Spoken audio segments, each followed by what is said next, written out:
চার ঋতুর দেশ ফ্রান্সে লেগেছে বসন্ত বাতাস। কোকিলের কুহুতান না থাকলেও চেরি আর টিউলিপের রঙে রঙিন দেশটির আকাশ। পাশ্চাত্যের রানীর প্রকৃতি সেজেছে নতুন সাজে, আর সেই অপরূপ রূপ মাধুর্য অবগাহনে বিদেশিদের পাশাপাশি ভিড় করছেন বাংলাদেশিরাও।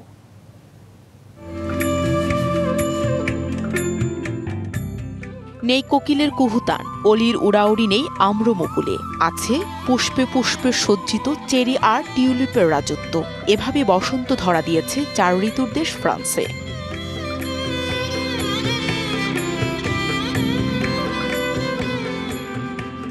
পাশ্চাত্যের রানীখ্যাত প্রেম ভালোবাসার নগরী ফ্রান্সের রাজধানী প্যারিসে বসন্তে এসেছে তার আপন সাজে, সৌন্দর্যের ডালি সাজিয়ে।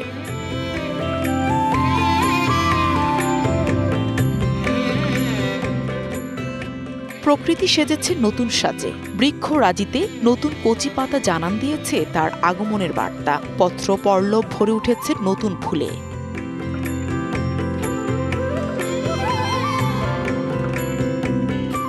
বাহারি রঙের টিউলিপ, শুভ্র গোলাপি চেরি আর ম্যাগনোলিয়ার অপরূপ সৌন্দর্য উপভোগে বেরিয়ে পড়েছেন স্থানীয় ফরাসিরা। প্রকৃতিতে বসন্তের চমৎকার আবহাওয়া বিরাজ করছে, চারিদিকে নানা রকম ফুল ফুটেছে, অনেক ভালো লাগছে। চমৎকার আবহাওয়া, গাছে গাছে প্রচুর ফুল ফুটেছে, সৌন্দর্য উপভোগ করতে এসেছি, খুবই ভালো লাগছে। পিছিয়ে নেই প্রবাসী বাংলাদেশিরাও, পরিবার পরিজন নিয়ে বেরিয়েছেন বসন্তের আমেজ উপভোগের জন্য।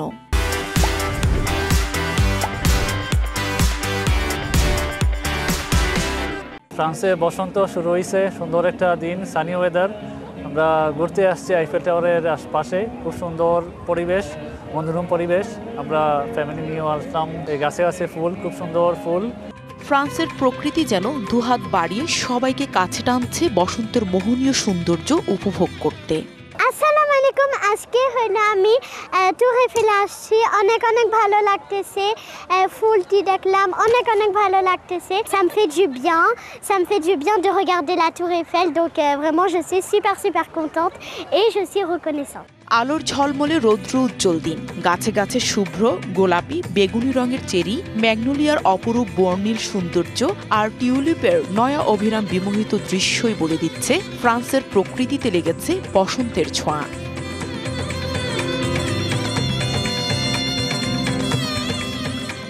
DBC news desk.